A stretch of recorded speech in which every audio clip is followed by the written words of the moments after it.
Përshëndetje dashur shikues, mirë se vini në Agora News. Do të flasim mbi ngjarjen e rëndë atë të vrasjes së 22 vjeçares Ilaria Sula në Itali nga ishi dashur i saj Filipinas. Por çfarë fshihet pas kësaj ngjarje, teksa edhe ëma e Filipinasit është akuzuar si bashkëpunëtore në këtë krim, e cila ka ndihmuar djalin e saj për të pastruar gjakun në aktin e rëndë që kishte kryer. Për të folur më shumë për këtë ngjarje, ne kemi të ftuar nga Italia avokaten Esmeralda Elmazi. Esmeralda, përshëndetje. Përshëndetje, mirë se u gjeta dhe në radhë të parë ngushëllim e familjes së Ilarias. Esmeralda, si ka reaguar opinioni publik italian ndaj kësaj ngjarje të rëndë? Opinioni publik italian për fat keq në kohët e fundit është goxha i shokuar nga ngjarje të tilla, sepse nuk është e vetmi rast. Gjithmonë mendojmë dhe shpresojmë që të jetë i fundit, po për fat keq nuk ka qenë. Aktualisht në Itali po bëhen shumë thirrje për sa i përket faktit të kemi një sy pak më të qartë në edukimin e brezave, në kontrollin e emocioneve, në mënyrë të tillë që ngjarje të tilla të mos përsëriten. Por është një krim vërtet i tmerrshëm dhe ajo që lë pak të habitur është edhe mosha e re, gjithmonë më e re viktimave. Ilaria ishte vetëm 22 vjeçe, ishte një vajzë shumë e bukur dhe ishte një vajzë që studionte, kishte një jetë të vetën, një ëndrat e saj të cilat janë ndërprerë në mënyrë kaq tragjike. Si mendoni, çfarë mund të fshihet pas kësaj ngjarje përveç atyre që deri më tani janë bërë publike si nga drejtësia italiane, po ashtu edhe nga media? Aktualisht mediat e kanë trajtuar dhe është më se e ditur, më thënë që autori i ngjarjes, ishi fejori ka pranuar që e ka vrarë Ilarian. Aktualisht edhe nëna e tij ka pranuar përpara prokurorit që ka ndihmuar në pastrimin e gjakut të Ilarias në shtëpinë ku ndodhi krimi, por hetimet e prokurës po shkojnë edhe në drejtim po shkojnë edhe në një drejtim tjetër, sepse po mendohet nëse mund të ketë gisht në ndihmën edhe dy shok të djalit, nëse mund të kenë një rol në zhdukjen e trupit. Këto janë pak a shumë ngjarjet në të cilat hetimet në të cilat po drejtohen autoritetet, sepse efektivisht mënyra se si është kryer krimi, modalitetet, zhdukja e trupit, edhe në një valixhe të madhe, që është edhe pak e vështirë, domethënë të tërheqësh një trup pa jetë, duhet një forcë e madhe. Ndaj edhe normalisht prokura është e orientuar që të verifikojë të gjitha mundësitë që mund të kenë ndodhur, të gjitha rrugët pa lënë asnjë hetim pa bërë. Sepse në fund të fundit Ilaria dhe familja e saj meritojnë drejtësi. Pra, në këtë drejtim, a është duke hetuar prokuroria italiane sa i përket faktit që Filipinasi mund të mos e ketë transportuar i vetëm trupin e Ilarias drejt periferisë së Romës? Mediat italiane kanë shkruar shumë mbi këtë temë dhe pikërisht kanë konfirmuar që ka një hetim për sa i përket dy miqve të djalit, të autorit të krimit. Ju si avokate dhe si një njeri i drejtësisë, si e komentoni faktin që e ëma e Filipinasit ka qenë e përfshirë në këtë krim, po themi duke ndihmuar djalin e saj për të pastruar gjakun nga dhoma ku ai kishte kryer krimin? Është nga pikëvështrimi ligjor, është pak e vështirë, domethënë. Nga pikëvështrimi ligjor, familjari nuk ka një detyrim ligjor të denoncojë të afërmin e vet. Por në momentin që e ndihmon sadopak të fshejë gjurmët e krimit, bëhet bashkëpunëtor. Dhe në atë pikë ndryshon statusi dhe kthehet domethënë një person të hetuar për momentin. Nga pikëvështrimi psikologjik është pak e vështirë për mua të përgjigjem, sepse në atë momente nuk arri do të imagjinoj dhe të përshkruaj se çfarë mund të ndodhi në mendjen e një personi kur shef një situatë të tillë dhe një familjar të vet të përfshirë. Por, ajo që mund të them, që në momentin që familjari vendos të ndihmojë të afërmin e vet në zhdukjen e provave të krimit, bëhet bashkëpunëtor. Ndërkohë, sipas raportimeve në media, por edhe të dhënave të drejtësisë italiane, bëhet e ditur se Ilaria kishte shkuar tek shtëpia e Filipinasit për t'i dërguar atij rrobat që ai kishte lënë tek banesa e saj që jetonte me shoqet, dhe të nesërmen në mëngjes ajo gjeti vdekjen. Ndërkohë, nga ana tjetër, vrasësi e ka kryer këtë vrasje me paramendim apo në gjakdhësi e sipër, duke qenë se deri më tani raportohet për motive xhelozie. Në këtë momenti nuk janë të qarta akoma rrethanat se kur saktësisht ka ndodhur krimi, nëse në darkë, kur Ilaria ka shkuar te ai, apo në mëngjes, sepse sipas tregimit të nënës së autorit, ajo ka thënë që në mëngjes e ka gjetur vajzën atje, ka dëgjuar zëra. Por ajo që mund të ketë qenë sipas të dhënave që shkruan gjykatësi në ordinancën e vet në konfirmimin e masës së arrestit me burg, është se ajo që ka shtyr djalin të kryej krimin ka qenë një mesazh që Ilaria ka marrë në telefonin e vet prej një djali tjetër. Ilaria i ka pranuar autorit të krimit se ishte regjistruar në një plataformë dhe kjo ka shkaktuar në një farë mënyrë xhelozinë e tij. Por nuk është i vetmi motiv. Raportohet në media se Ilaria ka kërkuar të shohë librezën universitare për të parë provimet që ka dhënë djali. Ai ka refuzuar gjithmonë dhe ky ka qenë edhe një element që ka qenë, më thënë, që ka qenë shkak e diskutimeve midis të dy të rinjve. Përveç këtij elementi dhe xhelozisë, deri tani a ka elemente të tjerë dhe motive të tjera që mund ta kenë shtyr autorin e këtij krimi për të kryer këtë krim të rënd? Këto dy momente janë mase të mjaftueshme për mendimin tim, por për momentin nuk ka akoma elemente të tjera, të paktën nuk janë bërë publike elemente të tjera, por këto dy elemente janë situata që i neskojnë në mendjen e një personi disa dinamika shumë të çuditshme dhe shumë të rrezikshme, sepse e largojnë nga realiteti, e largojnë nga ajo çka është normalja, nga kontrolli,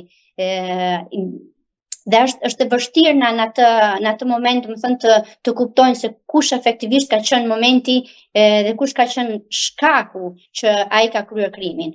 Ajo që unë personalisht dënoj është fakti, domethënë që ngjarje të tilla nuk mund dhe nuk duhet të ndodhin për motive kaq banale. Një person, një femër nuk mund të humbi jetën për një xhelozi. Nuk mund të pranohet në ditën e sotme një gjë e tillë. Si e komentoni faktin që autori ka ndryshuar dëshminë e tij duke dhënë dhe një version tjetër, sipas së cilës ai e kishte gjetur Ilarian duke folur me një djalë tjetër dhe ajo i kishte kthyer unazën e fejesës dhe aty ai ka kryer edhe krimin e rënd? Këto janë të gjitha, nuk mund të dim për momentin se kush është e vërteta. Vërteta do aqërtohet në gjyshin që do hapet kundër djalit. Këto mund të jenë versione që djali paraqet prokurës, sepse rreziku në këtë rast është edhe ai i vrasjes me paramendim. Vrasja me paramendim në Itali do të thotë burgim të përjetshëm. Kurse një vrasje e kryer në moment pa asnjë lloj para përgatitje parashikon një dënim shumë më të lehtë në krahasim me burgimin e përjetshëm. Kjo mund të jetë edhe motivi për të cilën djali ka ndryshuar version. Si e komentoni faktin që ai ka shoqëruar edhe babain e Ilarias për të bërë denoncimin në polici më 25 mars që ajo rezultonte e zhdukur, ndërkohë që ky ishte vet autori i këtij krimi të rënd dhe në këtë rast nisur nga referencat e jurisprudencës, me çfarë kategorie vrasësi kemi të bëjmë? Kjo është rrënqethëse, sepse një person që kryen një krim kaq të tmerrshëm, kaq të rënd ndaj një vajze kaq të re dhe arrin të ketë një gjaktësi të tillë, të fshehë gjurmët e krimit të vet, të arrit të shtiret me familjarët e viktimës, është vërtet rrënqethëse. Por gjithsesi këto janë të gjitha elemente që do vlerësohen nga prokura, sepse janë të gjitha elemente që tregojnë një farë aftësie, një farë kriminaliteti, mendje kriminale që djali mund të ketë, mund të jenë rrethana që vlerësohen për sa i përket rrethanave lehtësuese, rrethanave rënduese të krimit, janë të gjitha elemente që mundet në përvojën time të vendosin, të jenë venduse në momentin që do jepet dënimi përfundimtar për djalin. Por është vërtet shokuese dhe është vërtet për të menduar, për të reflektuar se si mund të ndodhin situata të tilla dhe se si një person mund të jetë kaq gjak ftohtë. Unë mund të kuptoj që një person pasi kryen një krim përpiqet të fshehë gjurmët e veta, por që të arrijë në një situatë të tillë, sa që të shtiret në mënyrë kaq të hapur, kaq pa pas një lloj rimorse ndaj krimit, është vërtet rrënqethës, është vërtet tragjik. Ndërkohë, duke u referuar raportimit të mediave italiane, bëhet e ditur se Ilaria u ka dërguar prindërve të saj një mesazh të fundit zanor, ku ju thekson se do t'u gjente para për të zgjidhur një problem.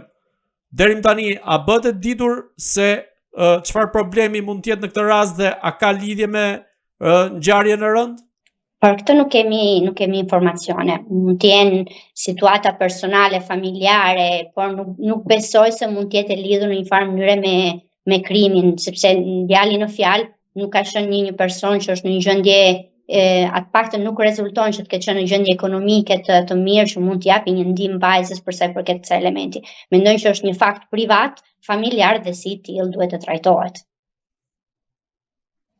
Ndërkohë, nga ana e tyre, prindërit e Ilarias kanë kërkuar drejtësi për vajzën e tyre, duke theksuar se autori do duhet kalbet në burg pasi ju ka marrë një pjesë të zemrës së tyre dhe se Ilaria nuk do të kthehet dot më në këtë botë. Ju si mendoni, çfarë do të bëjë drejtësia italiane në këtë rast? Drejtësia italiane në këtë rast është treguar dhe shumë e shpejt, sepse që në momentet e para të zhdukjes së Ilarias janë vënë në kërkim, nuk kanë lënë rrugë pa shkelur, pa hetim pa kryer, dhe në pak kohë ata kanë arritur të individuojnë, të gjejnë autorin e ngjarjes dhe kanë arritur që të marrin si nga ai dhe nga nëna e tij pranimin e fajit. Ndaj në këtë rast mendoj se drejtësia italiane, nga ana e prokurës, sepse jemi gjithmonë në fazën e hetimeve paraprake, prokura ka bërë me shumë vullnet të mirë detyrën e vet dhe për këtë gjë i komplementoj prokurës. Shpresoj që gjyqi të jetë sa më i shpejt jetë e mundur, sepse gjithmonë çdo seancë gjyqësore është një thik për sa i përket familjes, të cilët do jenë të detyruar çdo rast të rijetojnë dhimbjen e tyre. Ndaj shpresoj që të jetë një gjyq që të mbyllet sa më shpejt dhe të vjet një pikë finale kësaj ngjarje dhe vajza Ilaria ashtu dhe familja e saj të ketë drejtësi. Nisur nga kjo ngjarje e rëndë, rrethanat, dinamikat, por edhe akti që është kryer duke i marrë jetën një vajze të re, sa vite burg rrezikon Filipinasi Mark Sampson? Nëse hipotizojmë një krim vrasje të thjesht, sipas kodit penal italian, është jo më pak se sa 21 vjet. Por aty pastaj duhen verifikuar edhe rrethanat të tjera, sepse mund të jenë rrethana shtrënguese, mund të jenë rrethana lehtësuese, të cilat bëjnë pastaj ndryshimin për sa i përket dënimit konkret që i jepen. Ajo që mund të bëjë vërtet ndryshimin në këtë rast është nëse ka patur paramendim, as nëse ka patur krudelitet në kryerjen e krimit, sepse këto janë arsye të cilat çojnë në një krim të rëndë, i cili ka parashikohet një dënim me burgim të përjetshëm ergastolo. Kjo është ajo, këto janë ato rrethana që mund të bëjnë vërtet ndryshimin për sa i përket hipotezës së krimit, të cilën pastaj prokura prokura pasi të mbylli hetimet, sepse këto rrethanat dytësore janë ato që pastaj bën vërtet ndryshimin. Vërtet ne kemi një konfesion të autorit të ngjarjes, por se si ka ndodhur ngjarjet, kush janë ato rrethanat dytësore, janë ato domethënë që në këtë rast mund të bëjnë ndryshimin për sa i përket natyrës së krimit që do shkojë prokuroria pastaj ti kundërshtojë autorit. Esmeralda, a ka ngjarje të tjera të tilla kaq të rënda në Itali dhe si veprojnë strukturat shtetërore në këtë rast, qoftë për t'i parandaluar ato, por qoftë edhe për të dhënë ndihmë në rastin e viktimave?